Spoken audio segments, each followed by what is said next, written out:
السلام علیکم ورحمۃ اللہ وبرکاتہ۔ کیسے ہیں سامعین؟ امید کہ خیر و عافیت سے ہوں گے۔ ہم دوبارہ پھر حاضر ہیں آپ کی خدمت میں تفسیر قرآن مختصر تشریح کے ساتھ۔ ہم آپ سے یہی گزارش کرتے ہیں کہ ہماری اس یوٹیوب چینل کو ضرور سبسکرائب کریں۔ ہماری اس تفسیر کو جو عام ہندی اردو بول چال کے اندر روزمرہ کی جو گفتگو ہماری ہوتی ہے اسی انداز بیان میں ہم آپ کے سامنے لے کر آتے ہیں۔ وَإِذَا بُشِّرَ أَحَدُهُمْ بِالْأُنثَىٰ ظَلَّ وَجْهُهُ مُسْوَدًّا وَهُوَ كَظِيمٌ، اور جب کسی کو لڑکی کی خبر ملتی ہے تو اس کا چہرہ سیاہ پڑ جاتا ہے اور وہ غم سے بھر جاتا ہے۔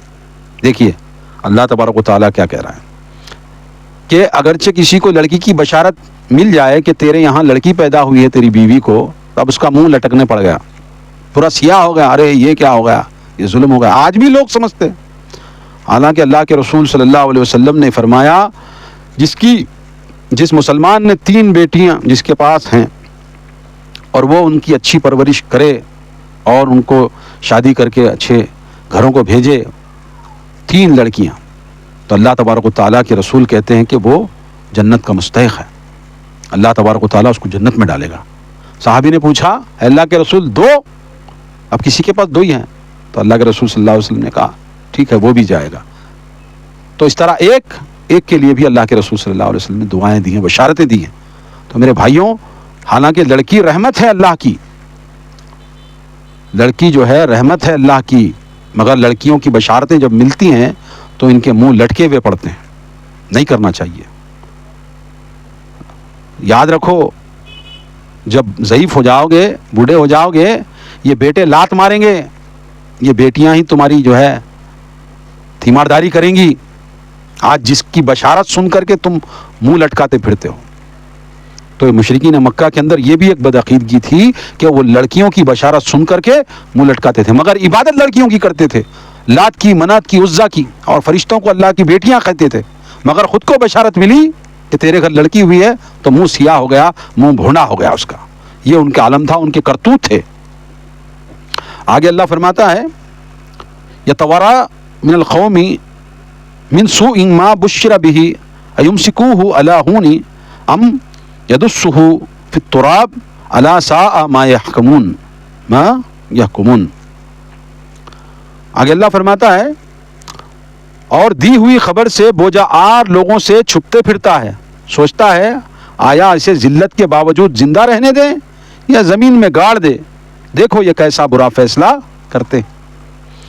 اور ایک کمینگی یہ بھی تھی مشرکین مکہ کی کہ اب اس کو بچی پیدا ہو گئی، بیٹی ہو گئی، اب کیا کروں، چھپ لیتے پھر رہا، کیا کروں۔ اب دل میں خیال آ رہا اس کو زندہ رکھوں یا زندہ خبر میں گاڑ دوں۔ یہ مشرکین مکہ کا ایک عمل تھا کہ وہ اپنی لڑکیوں کو زندہ خبروں میں ڈالتے تھے، زندہ خبروں میں ڈالتے تھے۔ مفسرین کہتے ہیں شرک کرتے ہوئے بھی ایسا گھٹیا ذوق کا مظاہرہ کرتے ہیں کہ جو چیز خود سخت ناپسند کرتے ہیں وہی اللہ کے لیے روا ٹھہراتے ہیں۔ جاہلیت میں بیٹیوں کے بارے میں کیا احساسات ہوتے تھے، اس کی کیسی عمدہ نقشہ کشی کی گئی ہے۔ چنانچہ ان میں بیٹیوں کو زندہ درگور کرنے کی عادت بد بھی موجود تھی۔ ایمسکوہ علی ہون کا یہ معنی بھی ہو سکتا ہے کہ اس لڑکی کو ذلیل کر کے رکھے، یعنی لڑکوں پہ ساری توجہ ہو جبکہ لڑکی کی لونڈیوں کی طرح پرورش کرے۔ دیکھیے اتنا برا ان کا جو عمل تھا مشرکین مکہ کا کہ بچی کی بشارت ہو تو فوری طور پہ خیال دل میں یہ آئے کہ اسے زندہ رکھوں کہ نہیں رکھوں، یا یہ بھی ہو سکتا ہے کہ لڑکوں کے مقابلے میں اس کو پالوں پوسوں یا چھوڑ دوں ایسے ہی۔ یہ ان کا ذہن تھا۔ ایک واقعہ میرے ذہن میں آ رہا ہے، اللہ کے رسول صلی اللہ علیہ وسلم سے ایک صحابی، جو میں نے اس سے پہلے جو حدیث کوٹ کی تھی اس کی چھوٹی سی جھلک، مشرکین مکہ میں سے ایک شخص جو ہے اس کے گھر لڑکی ہو گئی۔ اب اس سے پہلے بھی جو ہے لڑکیوں کو دفنانے کا تھا، مگر یہ اب اس کا میاں بیوی میں باہم رضامندی ہوئی، نہیں ہم اس کو جو ہے بڑی کریں گے، اس کو جو ہے پالیں گے پوسیں گے۔ اب اس کے قبیلے میں لڑکیوں کے بارے میں یہی چرچا تھی اور یہی رہن سہن تھا کہ ان کو زندہ درگور کیا جاتا تھا، مگر پھر بھی جو ہے اس کی ماں سے یا جو بھی ماں باپ کے اندر جو میاں بیوی کے اندر ایک کیفیت پیدا ہوئی اس کو زندہ رکھیں۔ تب کچھ دن ہوئے، کچھ بڑی ہوئی بچی، وہ بڑی ہو کر کے وہ کھیلنے کودنے کی عمر ہو گئی۔ اب اس کے قبیلے کے جو ہے لوگوں کو پتہ چلا، چھپا کے رکھا تھا بچی کو لوگوں سے کہ میں اس کو نہیں ماروں گا، دل چاہتا تھا کہ نہ ماروں، مگر قبیلے میں بات معلوم ہوئی، اب جو ہے قبیلے کے اوپر بات آ گئی، تو اب مجبوری طور پر پہ ایک واقعہ جو ہے ایسا ہے کہ وہ اپنی بیوی کو کہا کہ اس کو جو ہے اب تیار کر دو، اس کو تیار کر دو، نہلاؤ دھلاؤ، کاجل لگاؤ، اچھے کپڑے پہناؤ، اور اس کو اچھے کپڑے پہنا کر کے اب باپ بیٹی کا مکالمہ ہو رہا ہے۔ کیفیت دیکھیں، یہ سچویشن دیکھیں کہ باپ بیٹی کے مکالمے، باپ سے بیٹی پوچھتی ہے ابا کہاں جا رہے ہیں ہم، کیوں تیار کیا جا رہا ہے؟ بیٹی تیرے کو ماموں کے گھر کو لے کے جاتا ہوں، تیرے نانی کے گھر کو لے جاتا ہوں، چل ہم جائیں گے۔ تب اس کو تیار کیا، اس کے بعد ایک کدال لی ہاتھ میں، زمین کھودنے کی کدال کاندھے پہ ڈالی اور بچی کی جو ہے پکڑ کے چل دیا۔ اب جا رہا ہے، بہت دور نکل گیا۔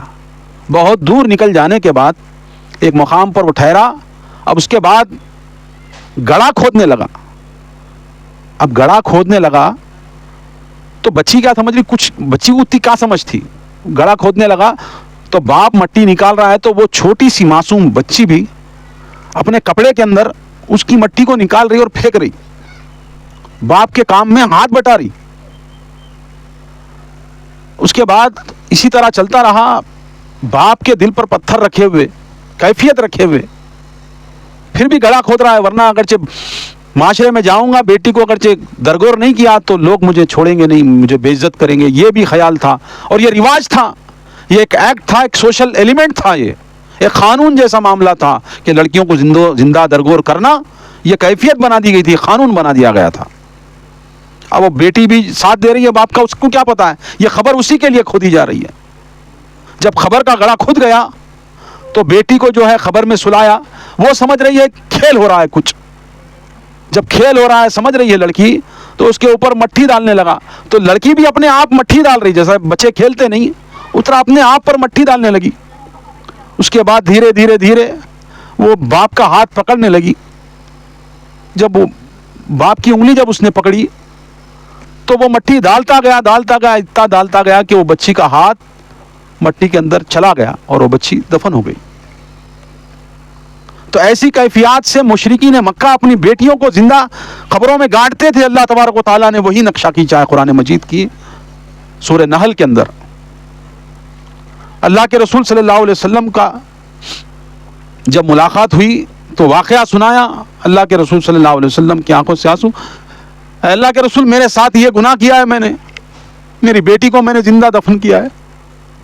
اللہ کے رسول صلی اللہ علیہ وسلم نے کہا مسلمانوں جان لو، اگرچہ کسی کے 3 بیٹیاں ہیں، وہ اچھا پال پوس کر کے بڑا کر کے ان کو اپنے شادی کر کے ان کی اپنی زندگی کو بسا دے، تو میں محمد صلی اللہ علیہ وسلم یہ ضمانت دیتا ہوں کہ اللہ تبارک و تعالیٰ اس کو جنت میں ڈالے گا۔ کسی کی 2 ہے تو بھی ضمانت ہے، کسی کی 1 لڑکی ہے تو بھی اللہ کے رسول صلی اللہ علیہ وسلم نے ضمانت دی ہے کہ لڑکی کی پرورش کر کے اس کو اس کا گھر بساؤ، اس کو نیک تعلیم دو۔ دنیا میں اس سے پہلے خبر میں درگور کرنے کے خلاف کوئی قانون نہیں تھا، مگر محمد رسول اللہ صلی اللہ علیہ وسلم نے لڑکیوں کے بارے میں یہ قانون بنایا کہ لڑکیوں کو زندہ درگور نہیں کیا جا سکتا۔ جس طرح لڑکا ہے اسی طرح لڑکی بھی ہے، جینے کا سب کو حق ہے۔ بتاؤ آج اسلام کے خلاف، آج تم کہتے ہو کہ اسلام عورتوں کو آزادی نہیں دیتا، ارے اسلام کی یہ مرہون منت ہے، اسلامی کی کیفیت ہے جو عرب میں آج لڑکیاں بچی ہوئی ہیں، اگرچہ اسلام نہ ہوتا تو یہ زندہ درگور کر کر کے ایک لڑکی بھی جو ہے نا عرب میں نہ بستی، وہ کیفیت ہو جاتی۔ یہ اسلام کی مرہون منت ہے۔ آج اسلام پر نقطہ چینی کرتے ہو، اسلام نے عورتوں کو قید میں ڈالا ہے، اسلام نے عورتوں کو آزادی نہیں دی ہے، عورتوں کی جانیں بچائی ہیں، بچیوں کی جانیں بچائی ہیں، یہ اسلام ہی ہے۔ اس سے پہلے کس نے بتائی؟ کیوں گاڑا جاتا تھا؟ کس نے کہا؟ کس نے بشارت دی کہ ایک لڑکی کی بھی پرورش کر کے تم دنیا سے جاؤ، اس کو اس کے شوہر کے حوالے کرو، اس کا نکاح کرو، تو تمہارے اوپر جنت کی گارنٹی رسول اللہ صلی اللہ علیہ وسلم نے دی ہے۔ 3 2 1، یہ اسلام ہے۔ تو ایسے ایسے واقعات سابق میں گزرے ہیں اسلام سے پہلے۔ اسلام آیا ہے تو انسانیت جب زندہ ہوئی ہے وہ، ورنہ انسانیت ختم ہو جاتی اسلام نہ ہوتا تو۔